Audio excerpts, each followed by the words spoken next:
So good afternoon, everybody. My name is Leonardo Valtierra. I am the Senior Sustainability Officer at Lux Vie, and on behalf of Lux Vie, I am very happy to welcome you to the second part of this journey. Before we start, I'll need to repeat the housekeeping rules. So, as you know, please make sure to keep your mobile phones off or in silent mode. Additionally, please make sure to give back your badges.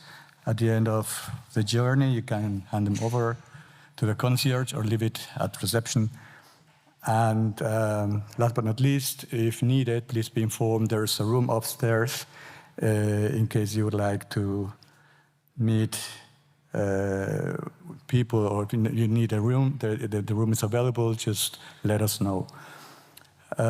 So this next session is hosted by Cardif Lux Vie and is titled The ESG Journey of an Insurer, where we come from and where we head to.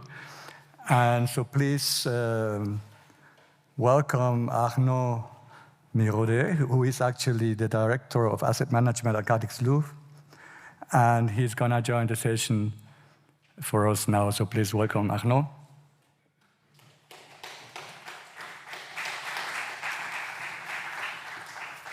The floor is yours. Thank you very much. Greetings, everyone.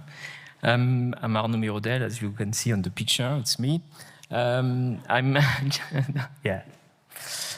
the picture. I'm a Chief Investment Officer in Cardif Lux Vie. Cardif Lux Vie is a life insurance company, so life insurance company doing both savings insurance and protection insurance.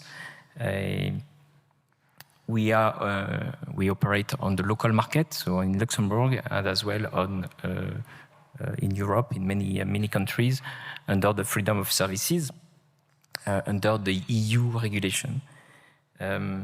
Second, since we are gonna talk about investments, some figures about Cardif Lux Vie. Cardif Lux Vie is around 30 billion of euros under AUM, and roughly 8 billion into the general account, and 21, 22 to make it round to 30 of separate accounts, so unit-linked mainly. So I move next, right? So the ESG journey of an insurer, as you said, where we come from and where we head to, meaning no question mark at the end, meaning that we know where we come from and we know, roughly, I will tell you why, we know where we head to, where we are heading to, and that's what I'm gonna present you. But before moving further, this is the agenda that I propose to follow. This is just to give you an idea. We'll talk about the SRI philosophy of Cardif, where we apply it. What are our levers of action, especially the voting and shareholder engagement, and the public commitments. What about unit-linked? Of course, it's important. How do we communicate on ESG? And of course, after our commitments. And I will show you the blooming, I would say, sustainable finance regulation that is in front of us.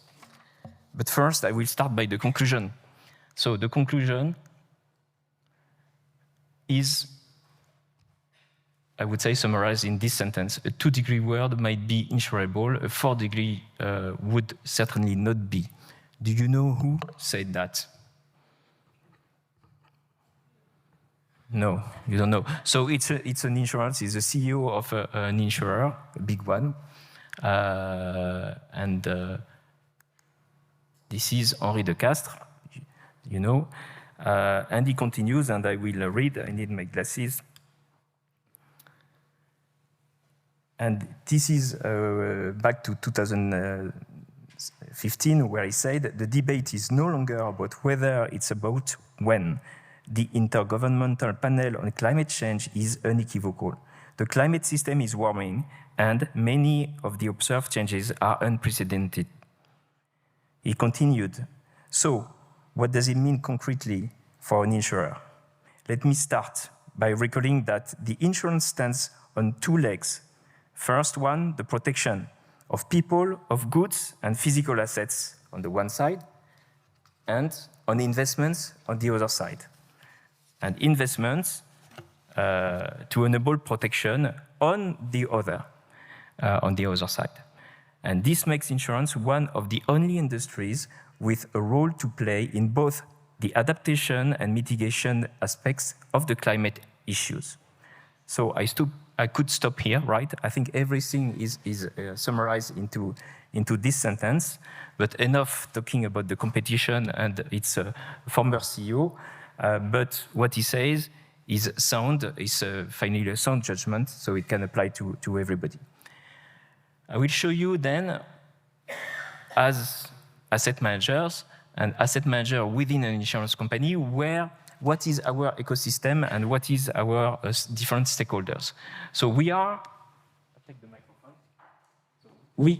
We are asset managers, so our role is to be a responsible investor.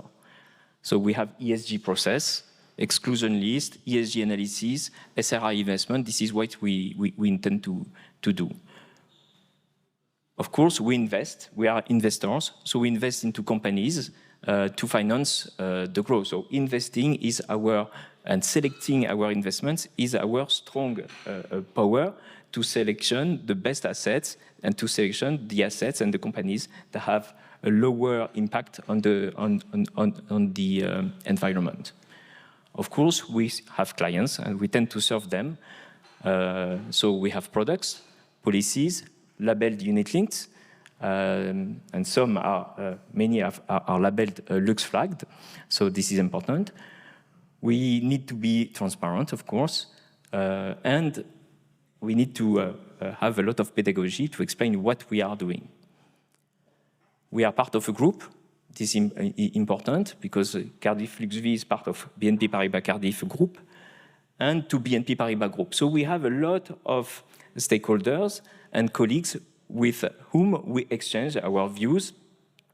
And you have here the group. So you have the retail banking, the real estate business, the asset management business, the CIB, the wealth management, and ERE, which stands for all the employee savings schemes. And of course, on the other hand, you have the regulators, and I will come back to that, and the society. So that's roughly our ecosystem and the different stakeholders we have to manage and all our interactions with all these people.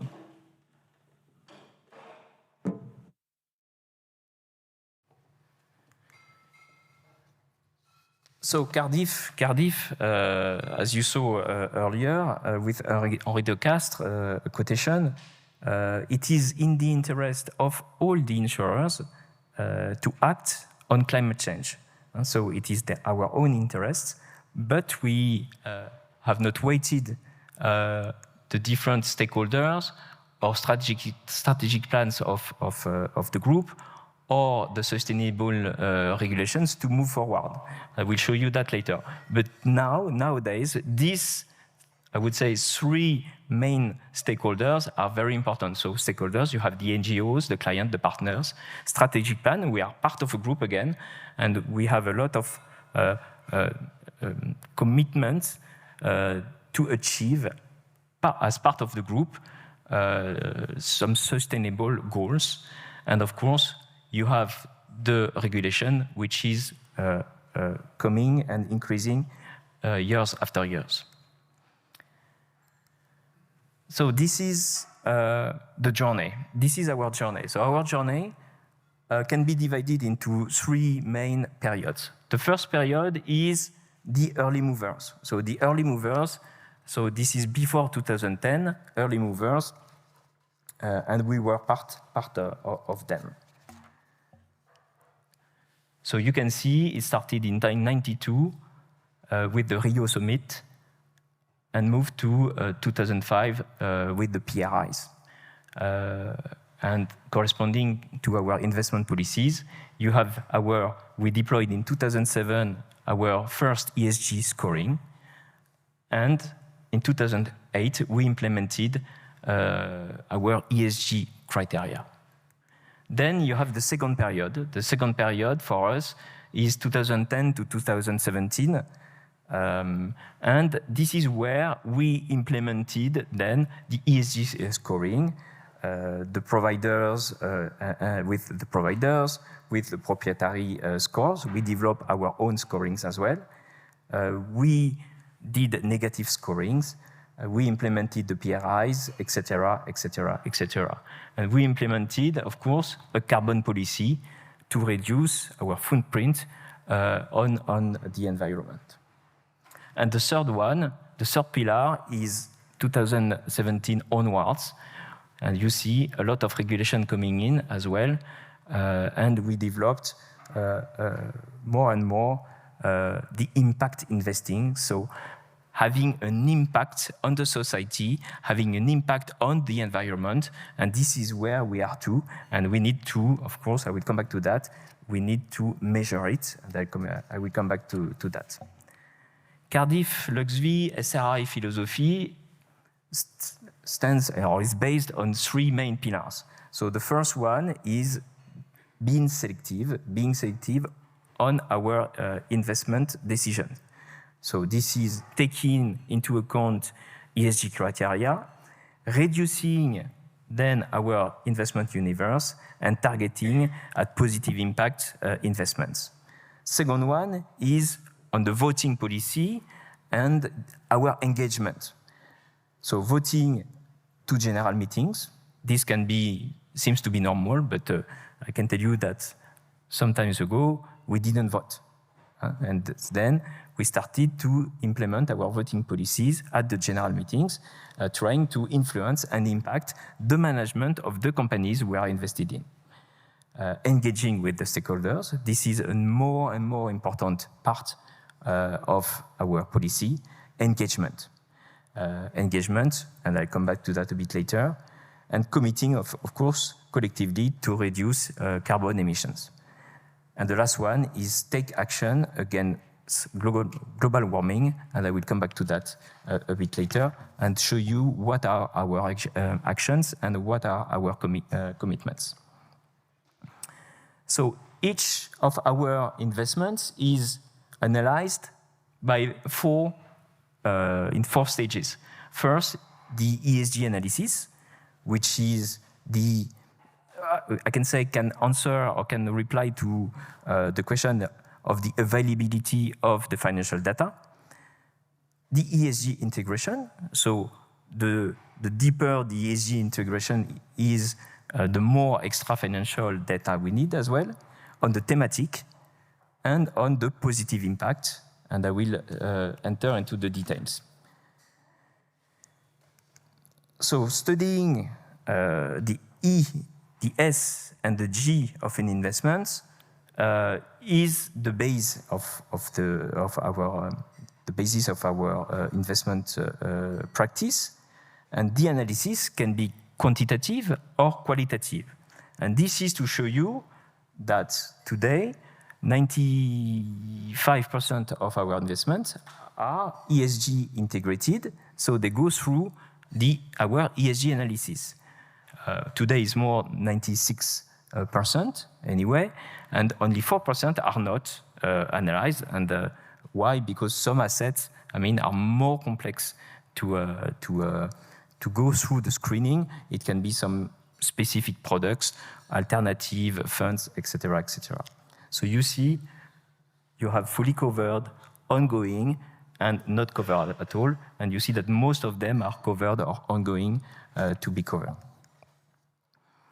And here is another way to see it with the high ESG inclusion. So the deeper is the ESG integration, the more demanding is the analysis work, of course. So high inclusion, in addition to the regulatory and legal filters, you have exclusions related to several ESG criteria applied, including restrictive sectoral exclusion. So the sectoral exclusion can be thermal coal, tobacco, shale oil, etc., etc. And then satisfactory inclusion is a good filter, of course. So regulatory filters, sectoral exclusions as well. And the weakest inclusions, it can be due to some lack of data or the data that are not fully available in some countries, for example, in developing countries where the data is more difficult to find. And this is just to show you how what I just mentioned is applied. So you have the global investment universe, then we reduce it through our policies, then we have a new set of investment universe, then we apply our ESG analysis, we apply then the carbon transition filter, and we have our final investment universe. So I don't know, from, I would say 100 names, at the end you come to 20, 25 names. And this is today how we invest and how we choose. So you see, we have financial criteria, and along that, we have the extra financial criteria, which determine our investment universe. Sustainable investment is about thematic as well. Thematic can be environmental, can be social, and it can be multi-thematics. And I've pointed here some ESG, the SDGs, that can target the environmental or the social. Today we have a lot of environmental criteria. Social is growing, but still not fully available. And so we are willing to develop our investment into selected social investments. And then the last one is positive impact investment. So having a positive impact on the society and on the climate. What is important is what is on the left. Intentionality. Intentionality is explicit or implicit intention to generate environmental and or social impact. So you have the intention in your asset management, intention to have an impact. Then, of course, you need to measure it. So this is the measurement. You will see if through KPIs, you have a set of KPIs, and year after year, you will see that they are increasing or decreasing. For example, increasing in terms of social impact, decreasing in terms of impact on the environment. And of course, reporting, transparency. And we apply that to all our assets, and these are the assets that can be available here. So bonds, real estate. We should not forget real estate. Real estate can be important into an investment portfolio of an insurer. And real estate, all what is about the regulation in real estate, construction, etc., is very important. So you have labels as well into the real estate sector. Equity and bonds, of course, the bond funds. How do we select the funds we invest in? And the non-listed part on the right-hand side, which is private equity, private debt, which are assets that are naturally more known as impact investing because of their nature. Of course, we invest into all these type of assets. And at the end, you have a positive impact on the society, and this is how we measure it. So concretely, for us, what does it mean? So this is our French business, and of course, after I will talk about our Luxembourg-based business. We committed some years ago to invest 5 billion. Now it's 6 billion of AUM with a positive impact. And you can see the growth. So it's roughly 1 billion a year, and you can see the growth of our investments. For Luxembourg, this is our progression as well.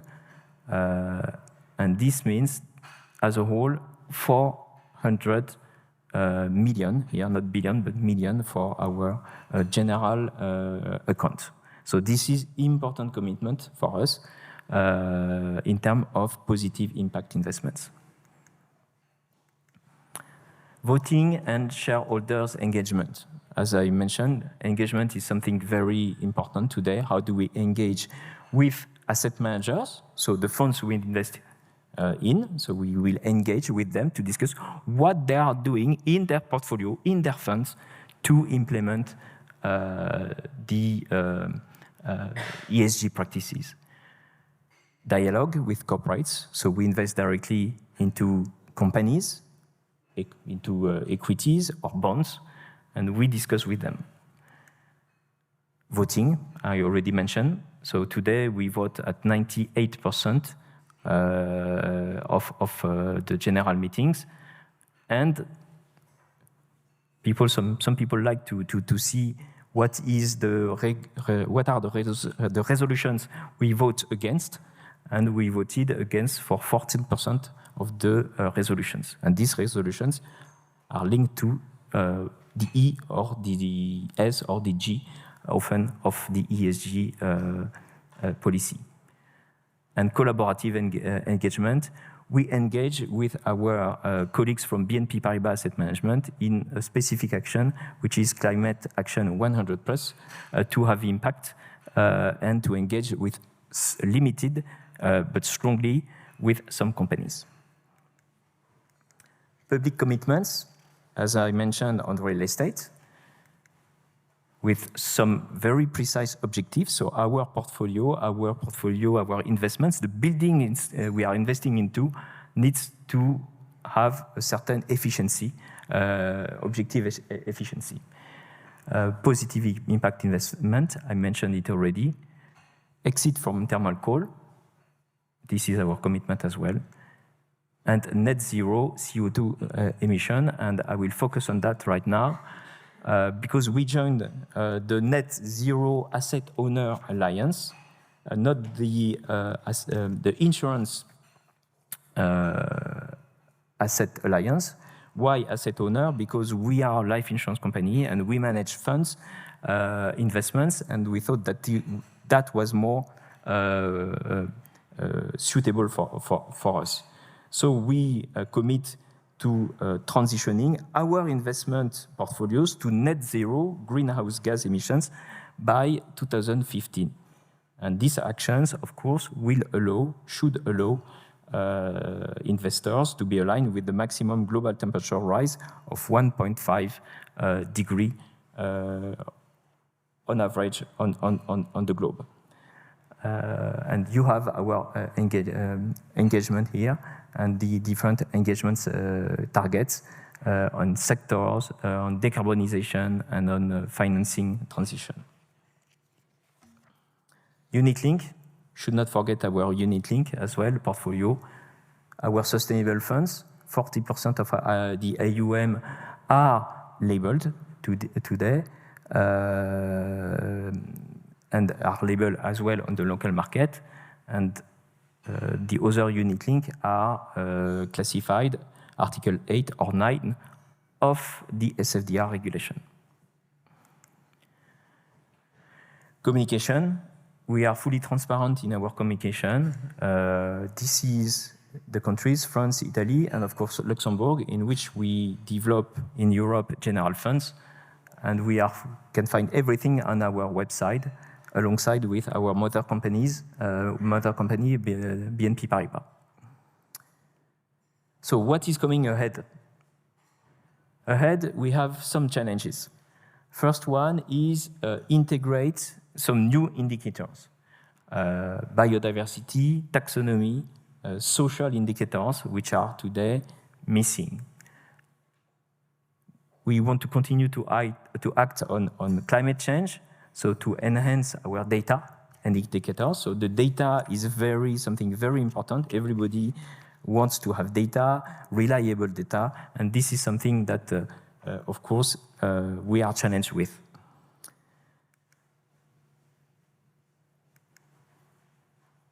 And the regulation is a big challenge ahead of us. Of course, you have clients disclosures, taxonomy alignments, risks, Solvency II as well. You know, our capital, our prudential framework is integrating progressively some ESG objectives and, of course, countries' adaptation with the competition. So the regulation, I can give you here an overlook of the regulation. 2015, the Paris Agreement signature, the SDG adoptions, and then the EU Green Deal, and with an action plan with a certain level of levers to direct investments to more ESG-friendly and sustainable assets. This is to manage this is to finance risk, including the climate change.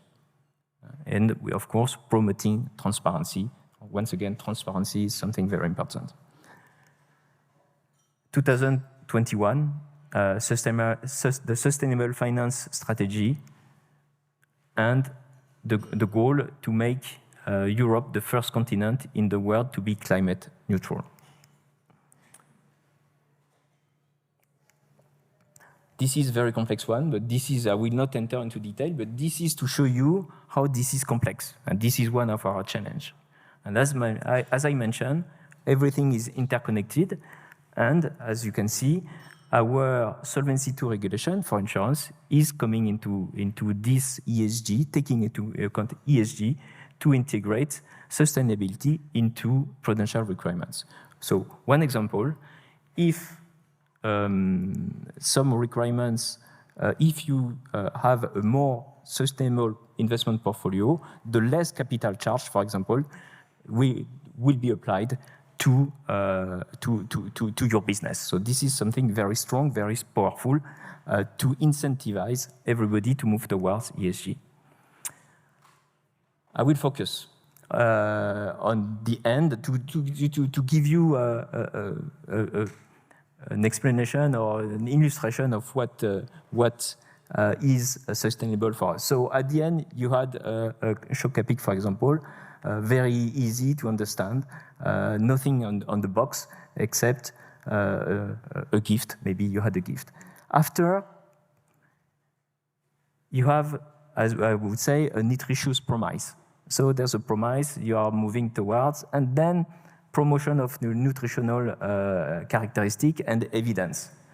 So with the inclusion of labels, so they're very important. And then, so this corresponds to Article 6, this corresponds to Article 8, and you have, of course, to disclose everything, the components, so you have to go deeply into the composition of your assets, and you have to prove, to show that your portfolio is ESG compliant and has positive impact. And of course, you need to disclose everything on your website so that everybody, and transparency, can see what you are doing and what you say is effectively implemented into your day-to-day business, into your day-to-day investments. Disclosures, detail, etc., etc. So I will end by saying, coming back to what I said before, a 2-degree world might be insurable. A 4-degree certainly would not be. So the journey has been long for Cardif Lux Vie since we started in 2007. But in fact, it's just begun. It's just the beginning. As I showed you, we have a lot of challenging ahead of us. So if you know the song, long is the road and hard is the way. Thank you very much for your attention.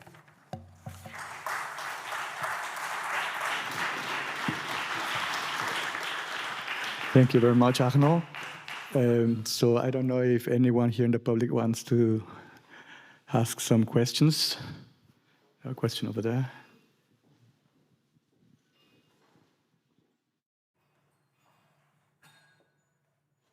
Yes, and this is more of an operating question. Since Cardif belongs to BNP Paribas Group, when you make the investment decisions for Cardiff, in the investment committee, do you really have to? Is there someone in the group that you need to follow, or is it independent? Or you are fully independent on making the call?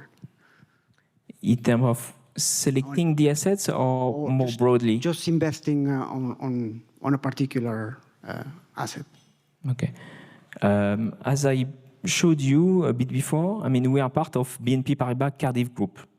So this is the insurance branch of the BNP Group, and we have our own policy. And we are an insurer, so we are different from a bank. So there can be some specificities within the businesses of the group, BNP Paribas Group. So the insurance business is a specific business. And so, of course, we apply the exclusion lists. They are common to the group. But we can move a bit further. For example, the ratios in terms of thermal coal can be lower in our businesses. So we have room to maneuver, not to be more laxist, but to be more, I would say, stringent. So this is today what we do. And every day, of course, when we invest, we are free to invest.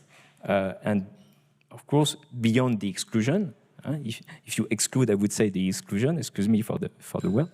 And at the end, it's the global scoring of your portfolio that will be impacted. So we have the room, we have the freedom to invest. Nobody tells us what we should buy or not. But at the end, we score our portfolio, and we see the result of that. Thank you.